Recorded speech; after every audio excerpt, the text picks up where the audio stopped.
आपका धन्यवाद देना चाहता हूं। देश के बहुत महत्वपूर्ण सवाल पर आपने मुझे पूछने का समय दिया है। अध्यक्ष महोदय, ये सरकार किसी और का रिकॉर्ड बनाए न बनाए, लेकिन पेपर लीक का रिकॉर्ड जरूर ये सरकार बनाएगी। अध्यक्ष महोदय, मुझे इसके बैकग्राउंड में नहीं जाना है कि पूछें। अध्यक्ष महोदय, मुझे बैकग्राउंड में नहीं जाना है कि कब, कैसे, किस संस्था को बनाया गया है। पूरे देश के छात्र इस पे आंदोलित थे। लगातार अखबार और सीबीआई की जांच के बाद चीज़ें सामने आ रही हैं, लोग पकड़े जा रहे हैं, जेल भेजे जा रहे हैं। मैं अध्यक्ष महोदय आपके माध्यम से पूछना चाहता हूं मंत्री जी से, क्या सेंटर वाइज जिन बच्चों को सबसे ज़्यादा नंबर मिले हैं, क्या उसकी सूची जारी करेंगे?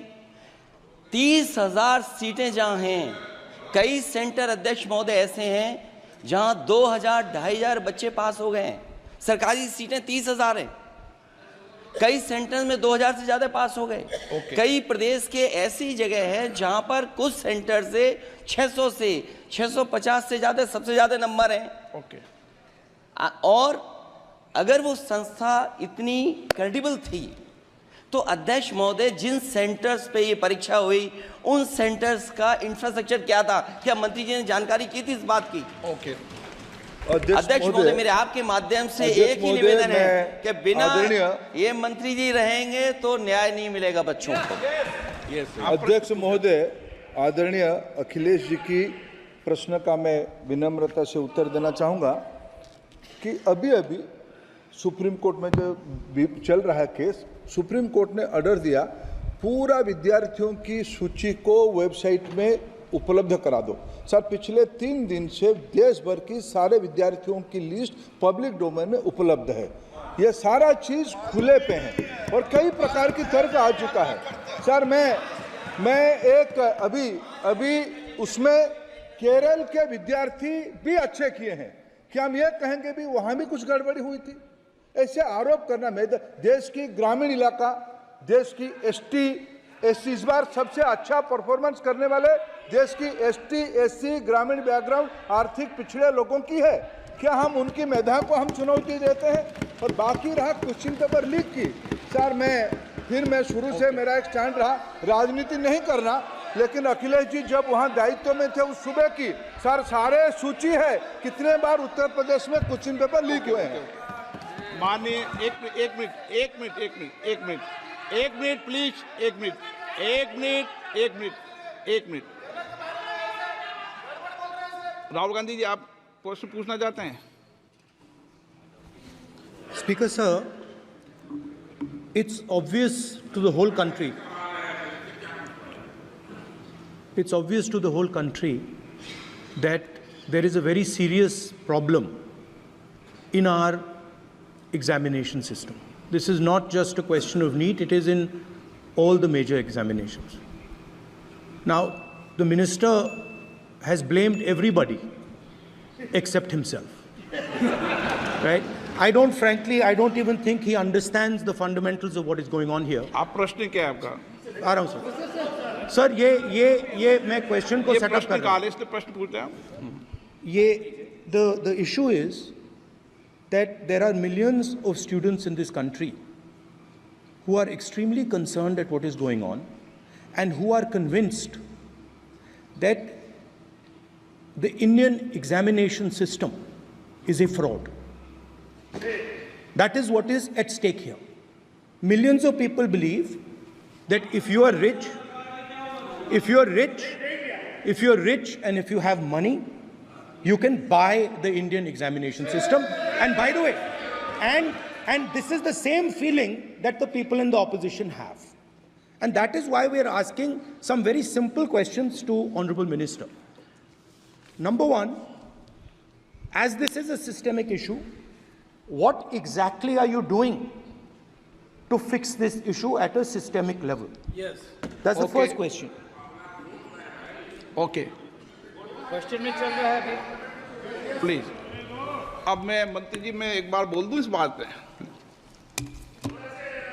चलो मंत्री जी, आप शॉर्ट में जवाब दो, फिर मैं बोल ही देता हूं। आज आप शॉर्ट में जवाब देना। अध्यक्ष महोदय, मेरे जो शिक्षा है, मेरे जो संस्कार है, मेरे जो सामाजिक जीवन है, मेरे को मेरे राज्य की, मेरे सूबे की जनता की स्वीकृति मिली है। मैं किसी की, मेरे बौद्धिक और मेरे संस्कार की सर्टिफिकेट मेरे को सारी सदन में किसी से नहीं चाहिए।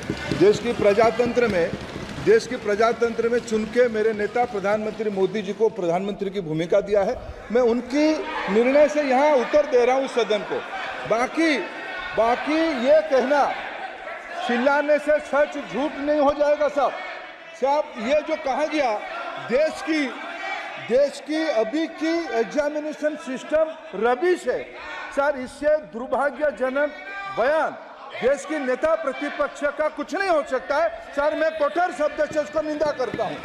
बाकी रहा, मैं सर आपके सामने, आपके माध्यम से देश के सामने सर एक तथ्य रखता हूं सर। जिन्होंने रिमोट से सरकारें चलाई है, 2010 में 3 बिल आया था सर शिक्षा सुधार के लिए।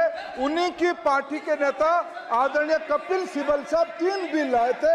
उसमें से एक बिल था एजुकेशन, उसमें एक बिल था prohibition of unfair practice bill 2010, जिसकी उद्देश्य एजुकेशन इंस्टीट्यूशन में माल प्रैक्टिस को बंद करना।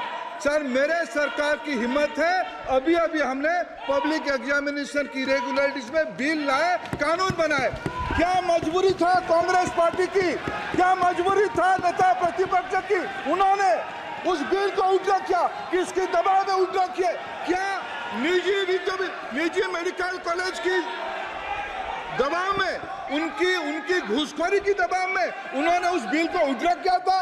सच सुनने की सामने है ये।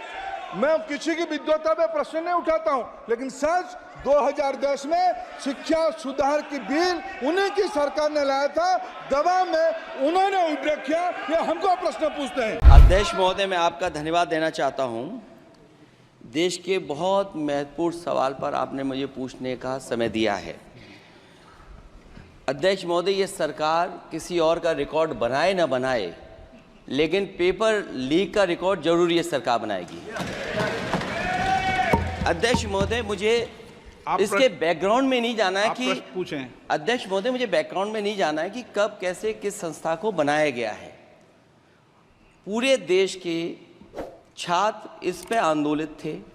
लगातार अखबार और सीबीआई की जांच के बाद चीज़ें सामने आ रही हैं, लोग पकड़े जा रहे हैं, जेल भेजे जा रहे हैं। मैं अध्यक्ष महोदय आपके माध्यम से पूछना चाहता हूं मंत्री जी से, क्या सेंटर वाइज जिन बच्चों को सबसे ज़्यादा नंबर मिले हैं, क्या उसकी सूची जारी करेंगे?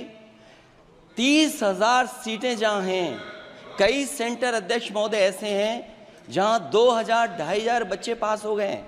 सरकारी सीटें 30,000 हैं, कई सेंटर में 2,000 से ज़्यादा पास हो गए। कई प्रदेश के ऐसी जगह है जहाँ पर कुछ सेंटर से 600 से 650 से ज़्यादा सबसे ज़्यादा नंबर हैं। और अगर वो संस्था इतनी क्रेडिबल थी तो अध्यक्ष महोदय जिन सेंटर्स पे ये परीक्षा हुई उन सेंटर्स का इंफ्रास्ट्रक्चर क्या था? क्या मंत्री जी ने जानकारी की थी इस बात की? अध्यक्ष महोदय, मेरे आपके माध्यम से एक ही निवेदन है कि बिना ये मंत्री जी रहेंगे तो न्याय नहीं मिलेगा बच्चों को। अध्यक्ष महोदय, आदरणीय अखिलेश जी की प्रश्न का मैं विनम्रता से उत्तर देना चाहूँगा कि अभी सुप्रीम कोर्ट में जो चल रहा है केस, सुप्रीम कोर्ट ने ऑर्डर दिया पूरा विद्यार्थियों की सूची को वेबसाइट में उपलब्ध करा दो। सर पिछले 3 दिन से देश भर की सारे विद्यार्थियों की लिस्ट पब्लिक डोमेन में उपलब्ध है। ये सारा चीज़ खुले पे है और कई प्रकार की तर्क आ चुका है। सर मैं एक अभी उसमें केरल के विद्यार्थी भी अच्छे किए हैं, क्या हम ये कहेंगे भी वहाँ भी कुछ गड़बड़ी हुई थी? ऐसे आरोप करना, मैं देश की ग्रामीण इलाका, देश की एसटी इस बार सबसे अच्छा परफॉर्मेंस करने वाले देश की एसटी ग्रामीण बैकग्राउंड आर्थिक पिछड़े लोगों की है। क्या हम उनकी मेधा को हम चुनौती देते हैं? और बाकी रहा क्वेश्चन पेपर लीक की, सर मैं शुरू से मेरा एक स्टैंड रहा राजनीति नहीं करना, लेकिन अखिलेश जी जब वहाँ दायित्व में थे उस सूबे की, सर सारे सूची है कितने बार उत्तर प्रदेश में क्वेश्चन पेपर लीक हुए हैं। माननीय एक मिनट प्लीज, एक मिनट। राहुल गांधी जी, आप प्रश्न पूछना चाहते हैं? Speaker sir, it's obvious to the whole country. It's obvious to the whole country that there is a very serious problem in our examination system. This is not just a question of NEET, it is in all the major examinations. Now, the minister has blamed everybody except himself. Right? I don't even think he understands the fundamentals of what is going on here. आप प्रश्न क्या है आपका? आ रहा हूं sir. ये मैं question को ये सेटअप कर प्रश्न रहा काल हूं। है, इसलिए प्रश्न पूछते हैं आप। The issue is that there are millions of students in this country who are extremely concerned at what is going on and who are convinced that the Indian examination system is a fraud. That is what is at stake here. Millions of people believe that if you are rich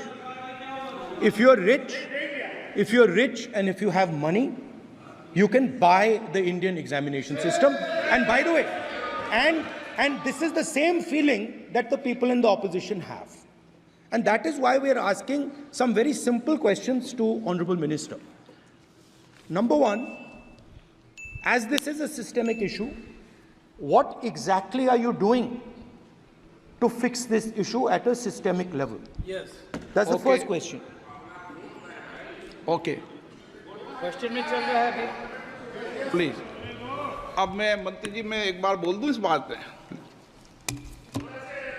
चलो मंत्री जी, आप short में जवाब दो, फिर मैं बोल ही देता हूं। आज आप शॉर्ट में जवाब देना फिर। अध्यक्ष महोदय, मेरे जो शिक्षा है, मेरे जो संस्कार है, मेरे जो सामाजिक जीवन है, मेरे को मेरे राज्य की, मेरे सूबे की जनता की स्वीकृति मिली है। मैं किसी की, मेरे बौद्धिक और मेरे संस्कार की सर्टिफिकेट मेरे को सारी सदन में किसी से नहीं चाहिए। देश की प्रजातंत्र में चुन के मेरे नेता प्रधानमंत्री मोदी जी को प्रधानमंत्री की भूमिका दिया है। मैं उनकी निर्णय से यहाँ उत्तर दे रहा हूँ सदन को।